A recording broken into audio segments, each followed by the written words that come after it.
حضرت جابر رضی اللہ تعالیٰ عنہ حضور صلی اللہ علیہ وسلم کی جو ہے دعوت کرتے ہیں، اور دعوت یعنی آپ اپنے گھر میں کھانے کے لیے بلاتے ہیں نبی کریم صلی اللہ علیہ وسلم کو۔ اب کیا ہوتا ہے کہ حضرت جابر کے جو دو بیٹے ہیں، جو دو صاحبزادے ہیں، دونوں فوت یعنی شہید ہو جاتے ہیں، اور اس بات کی خبر وحی کے ذریعے حضرت جبریل امین حضور صلی اللہ علیہ وسلم کو بتاتے ہیں۔ پھر اس کے بعد حضرت جابر اپنی اہلیہ سے کہتے ہیں کہ ان دونوں بچوں کو سائڈ میں رکھا جائے، اور چونکہ حضور آ رہے ہیں، خوشی ہے،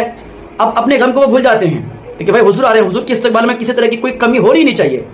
اب حضرت جابر اپنی اہلیہ سے کہتے ہیں بچوں کو سائڈ میں رکھا جائے۔ پھر حضور تشریف لاتے، ہمارے آقا حضور صلی اللہ علیہ وسلم جب پہنچتے ہیں تو عرض کرتے ہیں جا جائے، تو اب وہ بچے زندہ ہو پھر نہ وہ آئے، وہ زندہ ہے نہیں، تو میرے آقا کریم حضور صلی اللہ علیہ وسلم دعا کرتے ہیں، دونوں بچے